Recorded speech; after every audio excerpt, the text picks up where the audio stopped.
네, 두 분 어서 오시고요. 안녕하세요. 네, 이제 며칠 남지 않았습니다. 다음 주 화요일이면 대통령 선거 투표일인데요.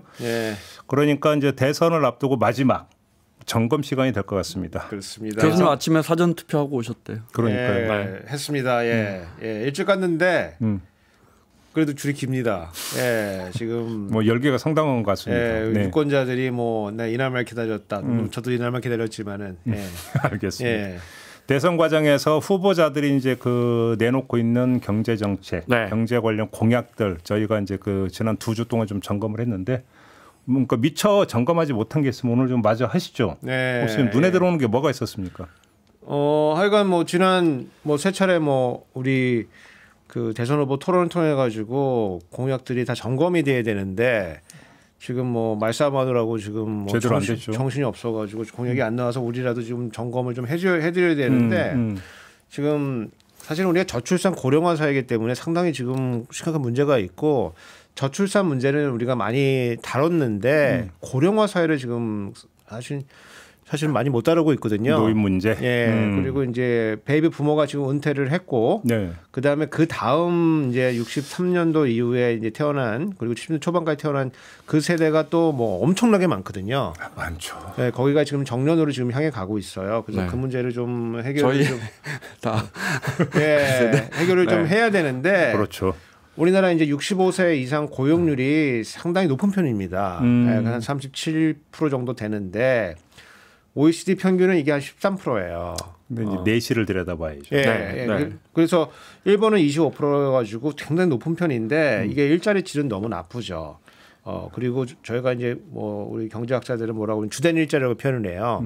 10년 이상이라는 일자리, 자기 인적 자본을 쌓은 그 기술이 있는 그 주된 일자리는 보통 이제 50대 전후해 가지고 나오게 되거든요. 그래서 은퇴를 하게 되면은 상당히 질 나쁜 육체적인 저희 이제 좀 약간 이 경제학적 용어로 저숙련 이 저임금 노동에 이제 시달리게 되는데 요거를 좀 해결을 좀 할 필요가 있다. 아니 누가 나이 먹어서 먹고 살기 위해서 일하고 싶겠습니까? 은퇴 생활을 즐기고 싶죠. 근데 그렇죠. 일한다는 것은 먹고 살기 힘드니까 즐기지 못하니까 이러는 거잖아요. 그렇죠. 그런 것도 있고 그 다음에 이제 지금 우리 연금 개혁 얘기를 몇 번 했잖아요. 그래서 연금 개혁의 그 모수 중에 언제부터 수급 가능하냐라고 하는 게 지금 이제 뒤로 점점 미뤄져 가지고 65세까지 지금 이제 2030년도 중반까지 가면 그렇게 가게 돼 있는데 그러면은 퇴직하고 지금 법적인 정년은 이제 60세로 돼 있거든요. 60세로 돼 있는데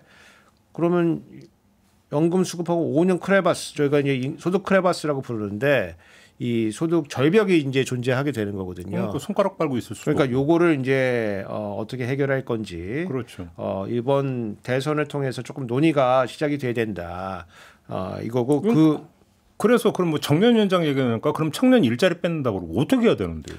그러니까 이제 이게 이제 그래서 그 두 가지인데 하나는 고용을 어떤 식으로 늘려가야 되는 거니까 그 정년을 연장하자는 그 약속이 있고 그래서 이재명 후보 측에서는 지금 정년 연장하겠다. 그래서 지금 60세인데 65세로 미루겠다. 이게 있고 연내 입법하겠다는 거예요. 그 김문수 그러니까 이 국민의힘 측에서는 요거 가지고는 문제 해결이 안 되고 임금체 개편해야 된다. 그래서 예컨대 뭐 직무 성과급제로 바꿔야 된다. 뭐 이런 것들을 공약을 좀 하고 있어요. 그래서 그러다 보니까 그러면은 이거 좀 약간 정치적 얘기지만 니네 586들 니네 저는 586 아닙니다. 죄송합니다. 여기 586. 좋으시겠습니다. 왜 또 이렇게 갈라치기를 하십니까? 그렇지. 요즘 갈라치기 유행이니까. 그러니까 이제 586들 니네들 이거 니네 일자리 연장하려고 그러는데 니네 이거 연장하면은 청년들 일자리 없어지는 거야.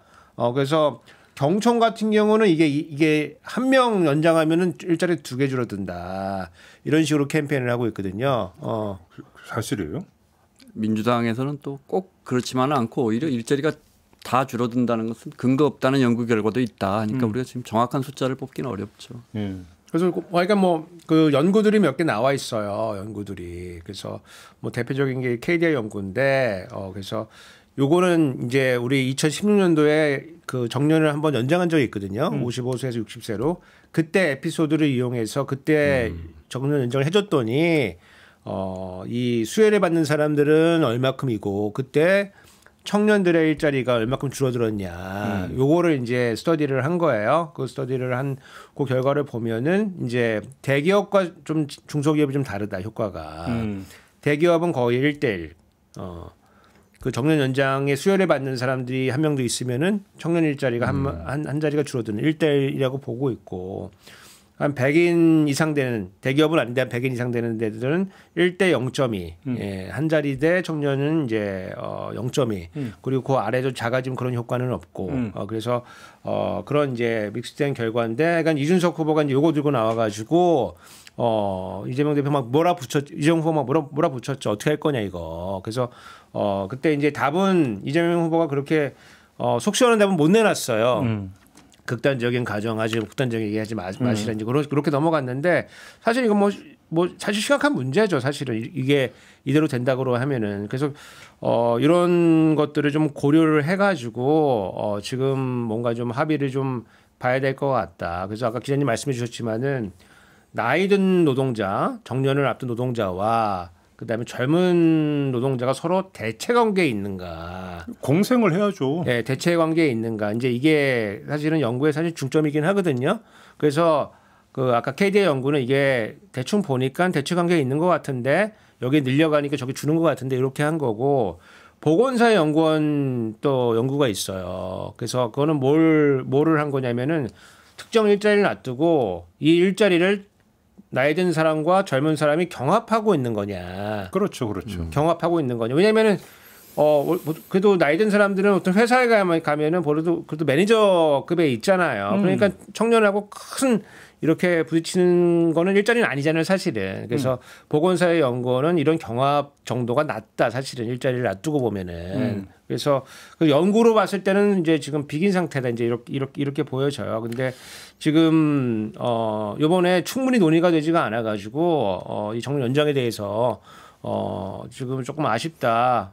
이렇고 민주당 공약집에 네. 저번에 그 김원장 기자는 정년 연장하면 청년 일자리가 줄어드는 건 사실이다 이렇게 취지를 한번 그러겠죠. 말씀하셨던 기억이 나는 것 같은데. 네, 그거 뭐 지금 교수님 말씀하신 여러 연구선 근데 얼마나 줄어드느냐 뭐 이 문제고 우리가 그러니까 이 제도 개선을 할 때 가급적 청년에게 영향을 덜 미치게 해야 되는데 사실은 말의 성취 아니고 정말 쉬운 일은 아니에요. 그런데 중요한 건 정년 연장은 불가피하다. 우리 사회가 지금 인구 구조가 이렇게 돼 있고 근데 숙련공들이 나가는 것을 지금 뭐 경총 이런 데 반대하지만 사실 기업들도 상당수는 일본을 보면 일본도 한 10여 년 20여 년 전부터 오히려 기업이 나서서 물론 노사 협의로 했지만 기업이 나서서 재고용을 하는 형태로 갔거든요. 사람이 없으니까. 근데 우리도 지금 우리는 이제 두 가지인데 교수님 말씀하신 것처럼 이렇게 하다 보면 결국은 좋은 일자리 가진 분들이 더 득을 봐서 기성세대, 베이비붐 세대, 저희 세대 이 세대가 더 득을 보는 이 문제. 그렇게 되면 좋은 일자리를 덜 뽑게 되는 이 문제가 하나 있고 그다음에 이제 연금 크레바스, 소득 크레바스 이야기를 하셨지만 65세인데 그 민주당 공약집을 봐도 그러면 이제 이 국민연금 개시 연령을 뒤로 조금 더 2년, 3년이라도 미뤄야 하거든요.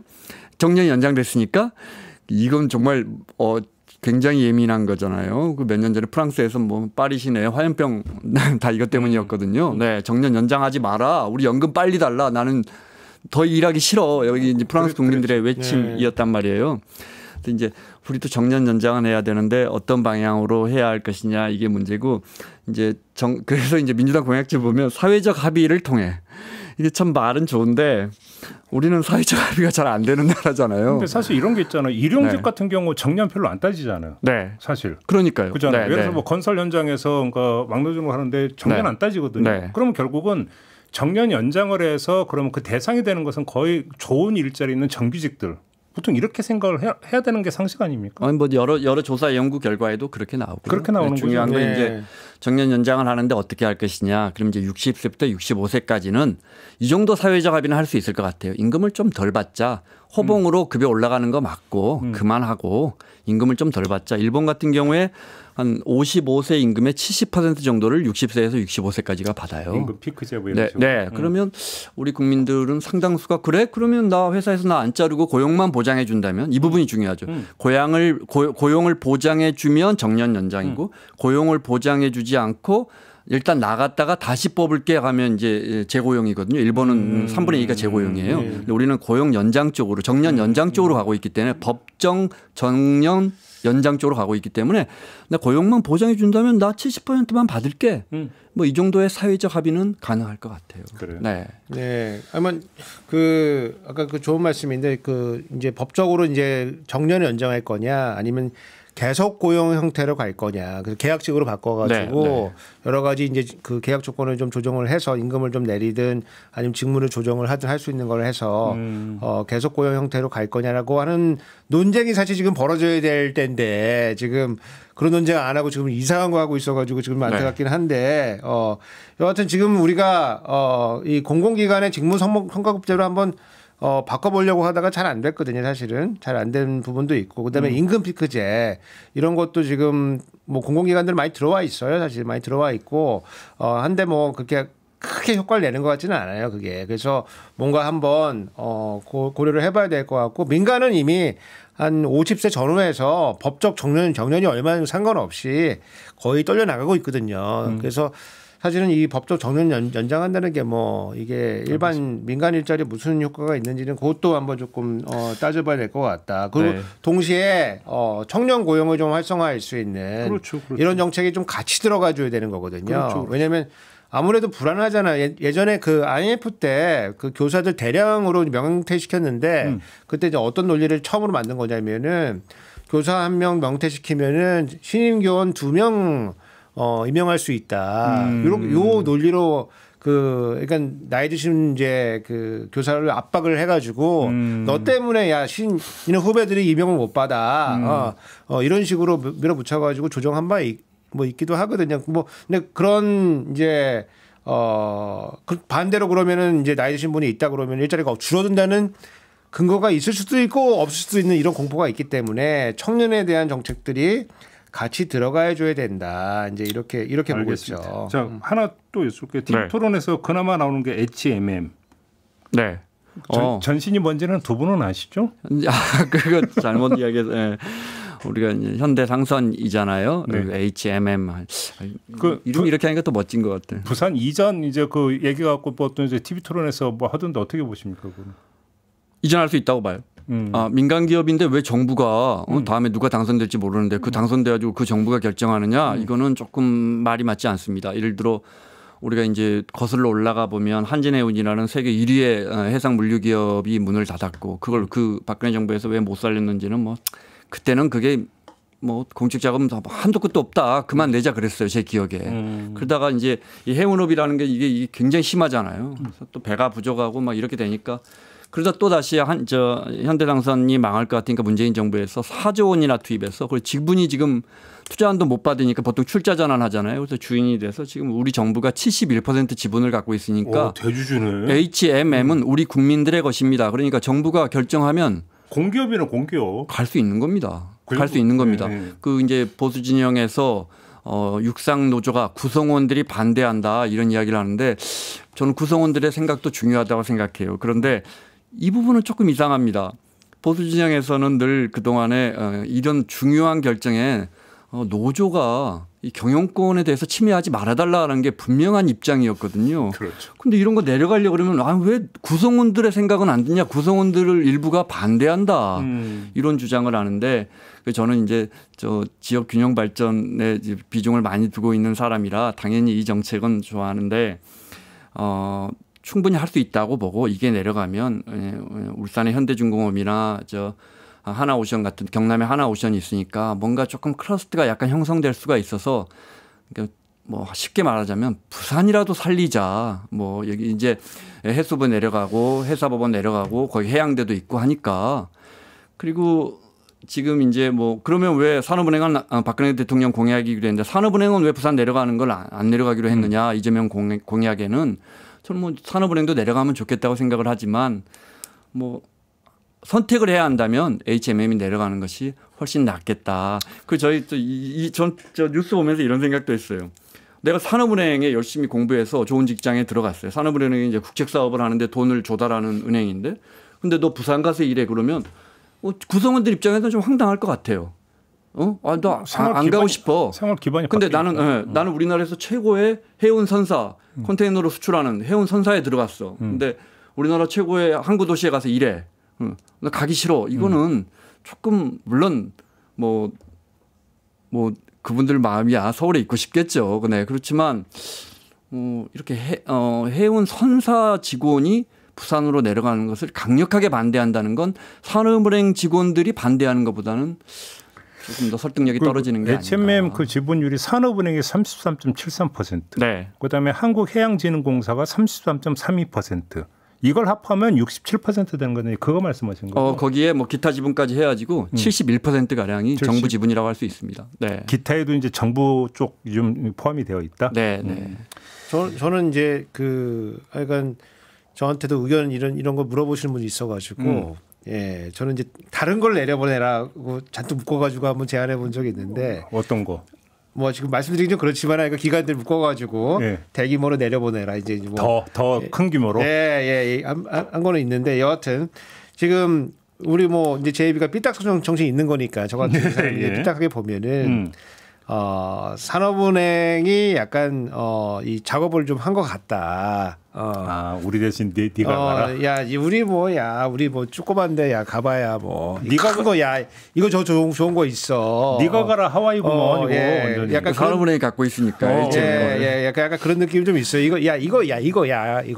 가면은 우리 안 가도 되잖아. 약간 그런 느낌이 뭐 없는 건 아닙니다. 그리고 이 민간 이제 뭐 정부가 지분을 갖고 있다고 하지만은 민간 기업이 이제 움직일 때는 이제 여러 가지 의사 절차도 거쳐야 되고 그게 주주의 전체 이익을 도모할 수 있는 건지 이거를 먼저 중심에 놔두고 생각을 해봐야 되고 여기에 이제 국가적으로 이게 낫다. 이거는 저는 두 번째 목적이라고 봐요. 이건 민간 회사이기 때문에 민간에 여기 이제 참여하는 사람들이 이게 과연 최대 이익인가 이게 첫 번째고 그 다음에 이제 전체적인 이제 이 물류 그 다음에 뭐 해운 뭐 이런 수산 관련된 이런 여러 가지 구상과 의 하나로서 가는 거는 뭐 가능하다 이제 뭐 이렇게 보고 있죠. 알겠습니다. 본사 이전이라는 게 사실은 부산에도 지금 많은 인력들이 일하고 있고 당연한 거죠. 사실은 모든 컨테이너가 그쪽으로 들어오니까. 그리고 이제 서울 본사에도 많이 있는데 본사 이전하면 그 부산지사에 본사라고 간판 달면 그게 본사가 되는 거고 서울 본사에 저 지사라고 간판 달면 지사가 되는 거라. 그게 이제 우리 이런 공약 보면은 이제 이준석 후보 공약에도 뭐 그런 게 있는데 뭐 어느 특정 지역에 가면은 법인에서 깎아준다 뭐 이런 게 있어요. 근데 우리가 이런 거를 안 하는 이유는 뭐냐면은 특정 지역에 가서 법인세 깎아주고 뭐 이런 거를 하면은 거기다 페이퍼 컴퍼니에 아주 그냥 아주 수도가 됩니다. 왜냐면 본사라고 하는 게 사실 별게 없어요. 본사라고 하는 게 별게 없고 몇 가지 이제 그 법인세상 그런 정의들이 있고 뭐 임원들이 뭐 얼마큼 몇 프로가 살아야 되고 뭐 이런 주소지를 옮겨야 되고 뭐 이런 거가 있기 때문에 실질적으로 이 필요한 게 아니면은 그렇게 페이퍼 형태로 옮겨갈 수가 있어요. 사실은 미니멈만 옮겨갈 수가 있기 때문에 이런 거는 이 정부 기관에 옮겨가는 건 또 굉장히 또 다를 수가 있거든요. 네. 그래서 좀 잘 따져봐야 될 것 같다. 이제 이렇게 알겠습니다. 보고 있죠. 이제 공약 얘기했으니까 이제 뭐 재원 조달 얘기 보통 많이 하는데 이거 하자면 한도 끝도 없을 것 같고. 저거 하나 재원 조달 관련해서는 김문수 후보가 낸 그 첫걸음 계좌인가요? 제가 정확하게. 그러니까 아이 태어나면 부모가 한 1년 동안은 20만 원 넣으면 정부가 또 20만 원 매달. 그다음에 이제 17세까지는 그러니까 2살부터 17세까지는 부모가 10만 원씩 저축하면 정부가 또 10만 원씩 추가로 해주면 이거 계속해서 다 넣으면 이제 17세까지 아이가 2,400만 원을 정부가 지원해 주는 공약을 내놨어요. 네. 근데 이제 저는 뭐 개인적으로 좋은 정책이라고 생각하는데 재원은 이게 많이 들어요. 그래요? 조선일보가 분석해 놨는데 이 부모님들이 얼마나 가입할지 모르잖아요. 그렇죠. 조금 가입하면 한 1년에 30조. 기초연금보다 더 들어가고. 잠깐, 1년에? 1년에. 네. 그러니까 그다음에 한 많이 진짜 다 이거 정말 좋다. 왜냐하면 10만 원 넣으면 정부가 10만 원 준다면 당장에 다 할 것 같은데요. 가입을 거부할 사람이 누가 있겠어요? 그러면 1년에 90조 원이 든다는 거예요. 네, 그러니까 현실적이지 않은 정책인데 제가 드리고 싶은 말씀은 이게 아니고 그러니까 제가 늘 말씀드렸잖아요. 이렇게 보면 한 20여 년 동안 우리나라의 복지 정책이나 재정 확대를 보면 큰 진보 진영의 정책들은 진보 정권에서 하나도 이루어지지 않고 보수 정권에서 이루어진단 말이에요. 왜냐하면 보수 정권에서 보수 진영에서 이런 정책을 집어넣으면 큰 반대가 없거든요. 똑같이 돈 푸는 건데. 근데 얼마 전에 진중권 교수님이 그런 말씀하셨더라고요. 또 크게 여기저기 언론에 났던데 인터뷰에서 돈 풀어가지고 소비 진작이 되는 게 무슨 마법이냐. 또 베네수엘라 차베스를 언급하셨던데 그러면 진 교수님께 여쭤보고 싶어요. 이런 정책은 뭔가. 알겠습니다. 네, 그다음에 돈을 뭐 국가의 재정 여력을 보고 풀어야 하고 그것이 얼마나 소비 진작 효과가 있느냐 그 균형점 찾는 게 중요한 건 당연한 이야기죠. 우 교수님도 하나만 꼽아 주신다면. 요거 먼저 코멘트 해드려 보면은 그렇게 되면 이제 저축이 늘어나잖아요. 그러면은 이제 자본 시장에서 이제 자본 공급이 늘어나는 거거든요. 그러면 이제 금리가 조금 싸지고 사람들이 좀 그 투자 환경이 조금 더 좋아진다. 이제 이런 거 이제 하나 장점을 볼 수가 있고. 그럼 저축 경제학입니까 그러면 그거는? 그거 이제 자본 시장에서 이제 순기능이 살아나는 거. 두 번째는 우리가 지금 저축이 없어가지고 지금 경제가 안 돌아가는 거냐? 아니죠. 지금 저축이 굉장히 많거든요. 사실은 여기저기 다 저축하기 때문에 문제이기 때문에 네. 쓰는 게 사실은 지금 더 필요한 시기다. 아까 진중권 교수님 얘기도 해주셨지만은 지금 우리가 쓰는 게 없어가지고 문제니까 이게 지금. 저축을 더 장려하는 정책이 되기 때문에 돈을 준다는 것 자체는 사실은 뭐 굉장히 좋은 정책이겠지만, 그렇죠. 이게 뭐 경제적으로 봤을 때 오히려 경제 활력을 좀 떨어뜨릴 수가 있다. 이제 이런 측면이 있고 제가 보는 거는 사실은 간병비예요. 간병비. 그래서 뭐 여기 다 부모님 뭐 돌아가신 분도 계시고 뭐 있으신 분도 계시겠지만은. 지금 부모님들이 다행스럽게도 조금 더 오래 사시잖아요 옛날보다. 예, 그래서 평균 수명이 늘어났으니까. 그래서 이제 예전에는 없던 병들이 이제 생기는 건데 그 중에 하나 치매인데 그 인생의 마지막에 이제 누군가 돌봐야 되는데 지금은 또 자식들이 뭐 아들딸 관계 없이 다 일을 하는 그런 상황이기 때문에 뭔가 간병 소요가 지금 들어가는 거거든요. 그렇죠. 뭐 작게 보면은 뭐 그냥 뭐 100만 원 따질 수가 있겠지만은 시장에서 바로 구하려고 그러면 300에서 400 정도 드려야 되고 그리고 돈이 뭐 엄청 들어가거든요. 그래서 이거를 이제 어떻게 지원해 줄 것이냐라고 하는 이 간병 관련된 이제 국가가 책임지겠다는 이제 이 정책이 민주당 정책으로 나와 있어요. 그리고 토론회에서도 그 논의가 됐고 대략 규모가 뭐 이준석 후보가 이제 물어보면서 이제 한 질문이 한 15조 정도 된다. 이건 보건복지부 추계예요. 지금 요양병원에 있는 사람들을 모두 우리가 간병으로 돌렸을 때 재정이 얼마큼 들어가냐? 그럼 연간 15조 정도 들어갈 것 같다. 이제 이렇게 보는 거고. 다만 이제 요양병원들이 모여 있는 그 협의회에서 낸 거는 우리가 그런 식으로 하지는 않고 간병이 꼭 필요한 사람들을 1대8로 정도 하면은 한 1조 5천억에서 2조면 되고 그 중에 정부가 만약에 80% 지원해 준다고 치면은 그러면은 한 1조 원 초반이면 될 것 같다라고 하는 추계가 나와 있거든요. 그래서 요런 이제 재원 이제 추계가 있을 때 요거를 이제 어떻게 조달을 하고 만약에 추가로 조달할 게 아니라면은 그러면은 어떤 거를 조금 줄일 것인가에 대한 규모가 좀 더 나와줬어야 되는 건데 그 논의 좀 하다 말았어요. 저는 그런 건 본 적이 있어요. 요양병원 같은 경우는 그러니까 간병인과 환자가 1대1이 아니라 간병인 한 명에 환자가 여러 명. 그러니까 지금 해서 이제 그 병실에 이래서 환자가 6명이 있다면 간병인 한 명이 이제 그 6명을 다 그러니까 그 간병을 하는 이런 시스템이 그 요양병원 협회에서 나온 거는 1대8을 좀 가정한 거거든요. 그래서 간병인 한 명이 8명. 간병이 8명 1대8을 한 건데 우리가 이제 뭐 군대 가도 사실은 싸제 좋아하잖아요. 우리가 다 싸제 좋아하는데 광고품 뭐 국가 주는 거 싫어하잖아요. 근데 국가 주는 걸 좋아하는 시장이 딱 두 개인데 하나는 제일 처음 태어났을 때 보육, 국공립. 그 다음에 돌아가시기 전에 마지막에 요양. 그렇죠. 왜냐하면 이분들은 지금 이 서비스 상태가 어떤지를 리포트할 수가 없어요.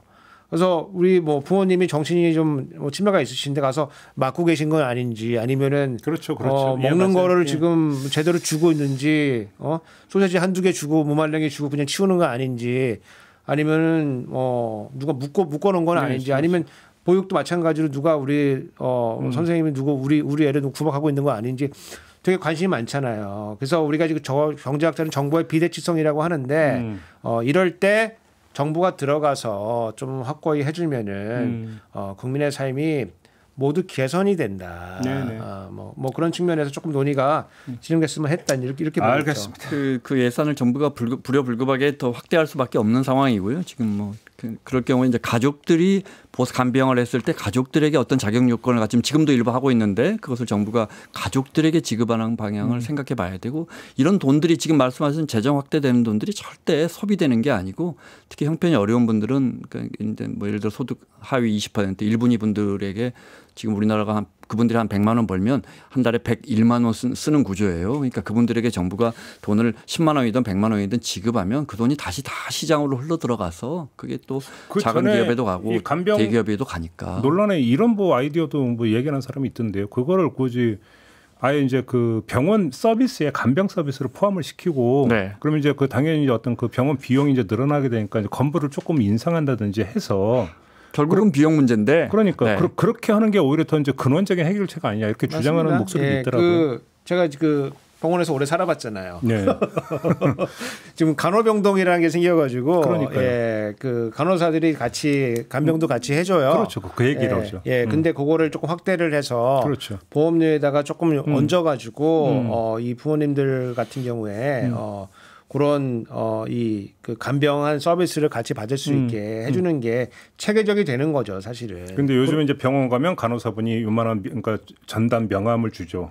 간병이 필요하시면 여기로 연락하셔라. 이런 식으로 많이 해요. 근데 사실은 선진국은 여기까지 가지도 못해요. 선진국은 건강보험 쪽에서 재정이 막혀 있고 답이 안 나오기 때문에 우리는 건강보험이 이 문제를 해결하고 나니까 그 다음으로 힘든 게 뭐지 하니까 간병 비용이 너무 많이 들어가 해서 요양급여가 확대되고 있는데 어떻게 보면 이제 조금 긍정적으로 보면 우리는 건강보험이 아직도 제대로 작동하니까 이 다음 고민으로 연결되는 겁니다. 민간보험에서 이제 간병보험이 막 많이 나오잖아요. 이건 그만큼 수요가 많아지고 있다는 뜻이니까. 앞으로 굉장하게 폭증할 겁니다. 그러니까요. 그런 점에 이거는 좀 한번 좀 그 매듭을 좀 지을 필요는 있다 이런 생각이 좀 드네요.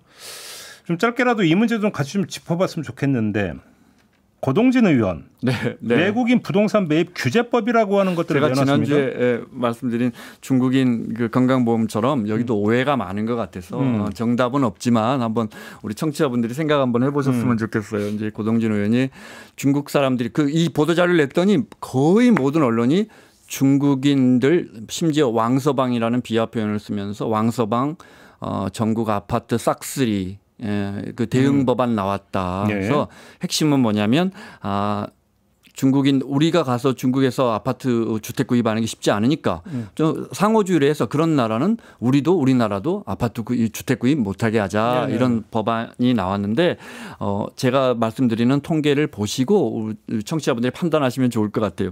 그런데 이 모든 기사를 지금 검색을 해보시면 그래서 외국인들이 얼마나 우리 토지와 주택을 갖고 있고 그중에 중국인들이 얼마나 갖고 있느냐 이 가장 중요한 수치는 빼버려요. 왜 빼버리느냐 이걸 넣는 순간 이 기사가 약해지거든요. 근데 우리가 알고 있기는 중국인들이 제주도 뭐 땅과 주택을 엄청 사들이고 있다. 그러니까 그것도 오해가 많은데 시간 되면 다 설명해 드릴 수 있는데 그래서 기사를 보니까 64%가 중국인이 매입 이러니까 와 100채가 팔리면 64%가 뭐 이런 식으로까지 오해가 번지고 있는데 정부 통계가 국토부에서 분기별로 나와서 검색 아주 쉬워요. 찾아보니까 토지는 0.2% 정도, 0.26% 정도를 외국인이 갖고 있더라고요. 이것도 어떻게 보면 많다면 많다지만 사실은 외국인들이 우리나라처럼 개방 경제에서 들어와 사는데 땅을 소유하지 못하게 0.26%도 과도하다고 보면 그다음에 주택 같은 경우에는 0.49%까지 올라가는데 이 중에 한 60% 정도가 중국인이 소유하거나 매입한다고 치면 그러면 한 뭐 35 정도가 돼요. 네. 그러면 0.35% 만 채 중에 35채를 중국인들이 소유하고 있으니까 잘못됐다. 그러니 우리도 중국처럼 중국인들은 소유를 못하게 하자는 법안이 나온 건데 두 가지만 한번 생각해 보죠. 예를 들어 뭐 중국 사람들이 한국에서 양꼬치집 해서 뭐 자이나 레미안사 세상 말세다 이런 댓글이 올라오는데 한국 사람 LA 가서 뉴저지 가서 갈비집 해가지고 좋은 아파트 사는 건 괜찮고 중국 사람들이 열심히 와서 자 여기까지는 알겠어. 중국인들이 너무 과도하게 투자해서 우리도 살 집이 없고 주택이 부족해서 집값이 오르는데 중국인들이 너무 많이 가져가잖아. 특히 좋은 지역의 아파트를. 이 부분은 일견 타당할 수 있잖아요. 그렇죠. 그런데 그것은 어느 정도 정말 균형점의 문제인 거죠. 일본 같은 경우에 일본은 민감 지역이라 그래요. 민감 지역. 요 지역은 예의주시하는 거예요. 외국인들이 얼마나 사나 하는데 2.2%예요. 그래서 가만 놔둔다고요. 이 정도는 괜찮아. 스페인 같은 경우에는 많이 살 때는 바르셀로나는 30%가 넘어요.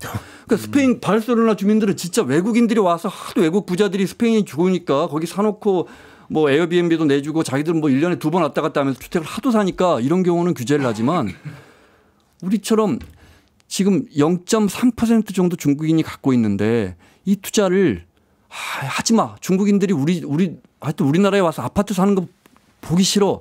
이런 식의 감정적으로 대응을 한다면 옛날에 박정희 정권 때 그 화교막 규제하고 이런 적이 있었죠. 그때. 그렇게 오래 살지는 않았어요. 저도 기억이 나지 않습니다. 전혀 기억이 나지 않는 정책이네요. 네. 기억이 나지 않습니다. 뭐 그렇게 차이가 많이 나는 것처럼 얘기를 하고 이래요. 알았어요. 그럼 이거 빼고.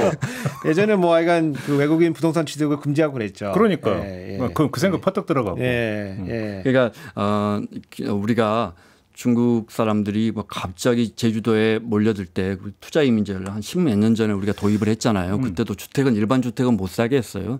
새로 공급되는 리조트에 콘도 같은 거 5억 이상 투자하면 2년간 F2 비자, 거주 비자를 주고 5년 이상 너가 소유하면서 한국에 돈 많이 쓰면 영주권을 주겠다. 이게 이제 과장돼 가지고 중국인들이 제주도 토지를 싹쓸이한다. 뭐 이렇게 했는데 근데 지금 어찌어찌 하다가 이제 중국 사람들이 제주도에 안 와요. 안 와요?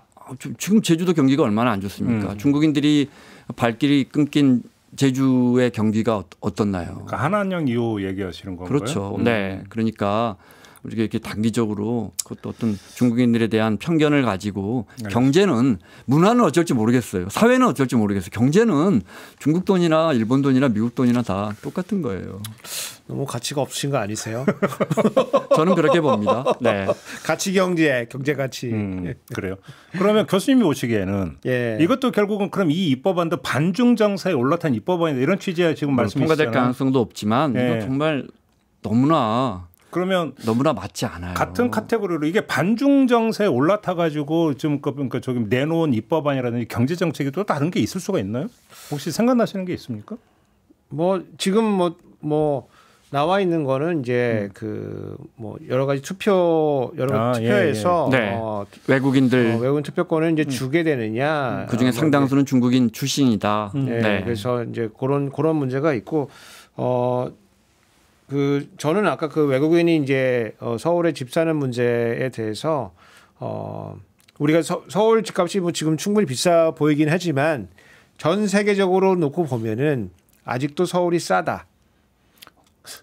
전혀 공감 못 하겠는데요. 전혀 못 하지만은 외국인의 입장에서 봤을 때 이렇게 안전하고 이렇게 재미있고 이렇게 할 게 많은 서울이 아직도 이것밖에 안 돼?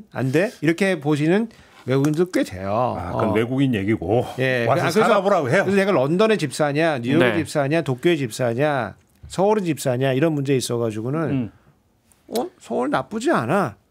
이렇게 보는 외국인도 있기 때문에 런던, 뉴욕하고 비교하면 그거는 좀 이해가 되긴 해요. 너무 안전하고 너무 재밌잖아요, 서울이. 그래서 그런 측면에서 봤을 때 서울이 아직도 매력적인 도시인 거는 맞다. 외국인 입장에서.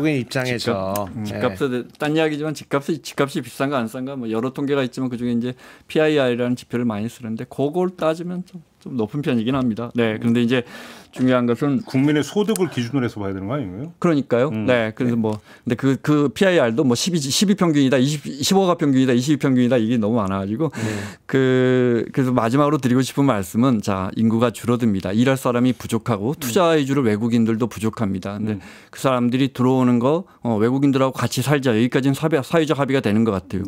그래서 근데 그 사람들이 집 사는 건 싫어? 이건 안 되잖아요. 이건 안 되잖아요. 네. 집 사면 또 보유세 이런 것도 내잖아요. 당연하고요. 이게 그 제주도 투자이민제의 취지도 2년 동안, 5년 동안 갖고 있으면 일단 보유세 낼 거 아니에요. 그리고 거기 그 별장을 갖고 있으면 친구든 친제든 누구라도 제주도 와서 돈을 쓸 거 아니에요. 그렇죠. 그런 취지로 도입한 거거든요. 예, 그러니까. 그 아주 제비가 진짜 좋은 말씀 해주셨는데. 이 재정학 문헌에 조세 수출이라는 개념이 있습니다. 그래요? 조세 수출.